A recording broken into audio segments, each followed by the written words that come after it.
I was never the same after 2015. That year, life hit me hard. I lost my father. I lost the roof over my head. I lost the sense of being a child. I still remember, people used to say, "He's too young to understand loss." But the truth is, I understood everything. I understood what loneliness feels like when your friends stop calling because you don't have a home anymore. I understood what silence feels like when your own relatives distance themselves because they think you're just another responsibility. I understood what hunger feels like when you sleep on an empty stomach, not because you're dieting, but because there's no food. 2015 didn't just change me. It rebuilt me.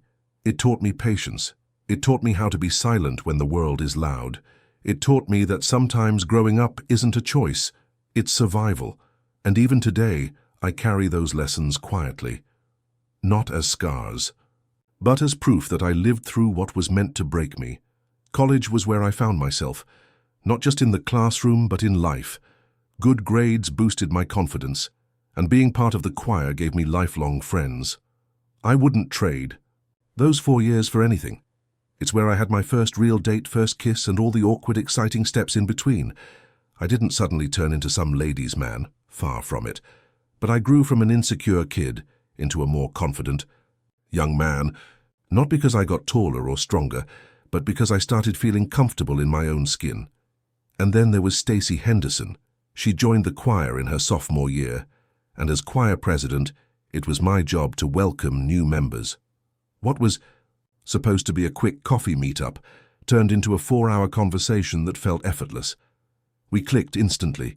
She became one of my closest friends. Stacey grew up in a military family, constantly moving from base to base. I related I'd lost my dad young too. Maybe that shared sense of loss brought us closer. The turning point came one winter afternoon. A snowstorm hit, the campus lost power, and I couldn't reach her. Without thinking, I bundled up and walked 2 miles to her dorm through snow-covered paths. When I finally found her safe in the common room, her smile said everything. That weekend, she stayed with me. We watched movies, played games, cooked terrible meals, and laughed a lot. It wasn't about romance. Not yet. But it was the best weekend I'd ever had. From that point on, we were inseparable. We never had to define what we just were. Even after graduation, when I moved to Minneapolis for work, and she stayed to finish school, it never felt like distance mattered. Eventually, I proposed at our annual choir banquet, surrounded by friends who had seen our story unfold from the start. Married life wasn't perfect, of course. Living together meant learning how different we really were. Stacey was disciplined, raised in a military home. I was laid back, shaped by the quiet mountains of Wyoming. We clashed, we adjusted, we grew, but through it all came the stress, the laughter, the small fights. We always found our way back to each other. And honestly, the physical side of our relationship only deepened that connection. It was new, exciting, and for both of us something that felt special and real. Looking back, it wasn't just about falling in love. It was about building something together from the ground up. We never struggled in the bedroom, not in the shower, not on the kitchen table, not even in a dark parking lot. If anything, sex was always the easiest part of our marriage. The real challenge came in year 2. I was traveling more for work. Stacey had started a demanding new job. Our schedules clashed. Communication broke down. We fought more than we laughed, nagged more than we loved.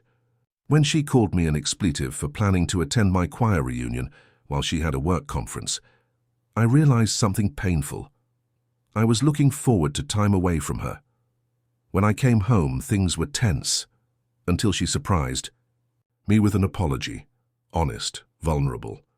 She admitted she was overwhelmed, stressed, and frustrated by our scattered intimacy. I owned my part too, for letting things spiral, for not making her feel seen. And just like that, we reset. 2 weeks later, she told me she was pregnant. Our little girl arrived the following year. 2 years after that, twin boys. Stacey eventually stayed home with the kids, working occasionally just to stay busy. But our family thrived. We hardly fought after that, not about anything that mattered. Parenthood made us stronger. It deepened our connection, made me love her in ways I didn't know were possible. Our sex life never faded. If anything, it flourished. Even after my vasectomy, our passion reignited like newlyweds discovering each other all over again. What held us together wasn't just love, it was appreciation. I told her everything I loved about her every day without filter. If her food was good, I said it. If she looked beautiful, I told her. Little notes, her favorite chocolate, random flowers. She did the same. We were best friends, lovers, partners, inseparable. For 15 beautiful years, this was my world, until it wasn't. I never doubted her loyalty, not once. I would have bet everything I owned on her faithfulness. To find out I was wrong shattered me. Shock came first, that numb out-of-body fog where everything feels distant and unreal. I remember shaking a man's hand in that hotel lobby, my hands trembling uncontrollably. I remember barely breathing, like my whole body was clenched in invisible pain. Later, I gave that feeling a name, the death of love. Then came despair. The smallest things unraveled me. Mismatched socks at the airport, forgetting to shave, skipping basic routines. My world turned grey, literally and emotionally. Coming home was surreal. The kids hugged me. Stacy kissed my cheek. I nearly vomited at her touch. I clung to my daughter like she was the only thing keeping me alive. "Are you okay, Jacob? You look terrible." All I could say was, "I don't feel well." Then I locked myself in the bedroom and slept like I was trying to escape life itself. For 2 days I stayed in bed, staring at the ceiling, ignoring Stacy's pleas to call a doctor.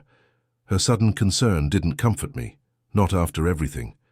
Then my mother died, sitting at a bar drinking beer, listening to some stranger brag about his life.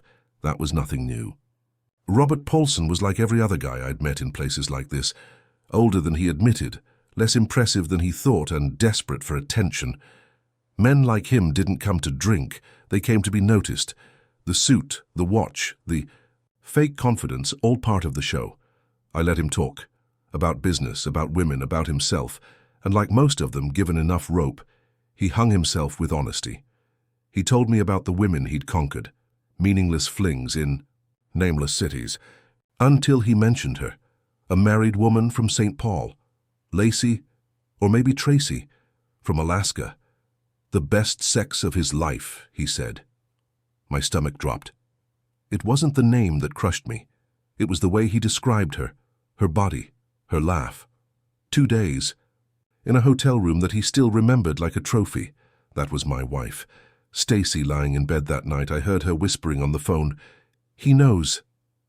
I don't know how. What should I do?" My heart turned to stone. When she went to the bathroom, I hit redial.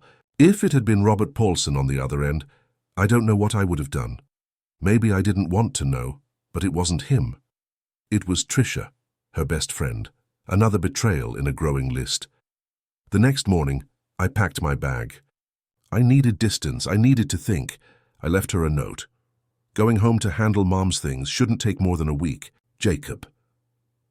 The drive to my hometown was long, 200 miles of anger growing with every exit sign. I wasn't just angry at Stacy. I was angry at myself, angry for not confronting her, angry for loving her, angry for being a coward. When I arrived, nothing had changed. The town was the same, the faces were the same. My mother was gone, had left behind only boxes of memories. 4 days of sorting through her life gave me clarity. She had been tough, brutally honest, and fiercely independent, traits I once resented and now respected. Packing her things didn't fix my life, but it gave me space to breathe, to think, and so I wrote down my thoughts. 126 questions to help me answer the only one that really mattered. There I sat in my car for almost 30 minutes, hands shaking on the steering wheel, trying to decide if I should go home. Part of me wanted to drive. Anywhere but there. Anywhere he wasn't, but my kids were there, so I went, walked inside. Kitchen's a mess, of course. He's standing there scrolling his phone like nothing happened, not a single word to me. I put my purse down, go straight to the kitchen and start cleaning up. He doesn't even look up. Finally I ask, calm somehow, Did you even miss? Me? Without looking up, without missing a beat, he says, not really. Just like that. I just stood there, numb. And then I said it. That's so sad. Because it was. Sad that I spent half an hour in my car trying to gather the courage to come back home. To him. And he didn't even notice I was gone. Sad. That I stayed. Sad that this is what marriage had become. And still somehow I kept washing those damn dishes. Anything left to save? You know what's crazy? I said, almost laughing at myself. You broke me. And for a long time I hated you. For that. But what I didn't realize is that after everything I never fully came back. She stayed quiet. I got really good at surviving you, I continued. Good at staying, good at showing up, but not good at feeling, not with you. My voice lowered. You thought time would heal it. You thought love would fix it. But you killed the part of me that trusted you, that believed in us, and I've been here ever since, just a shell of the man I used to be.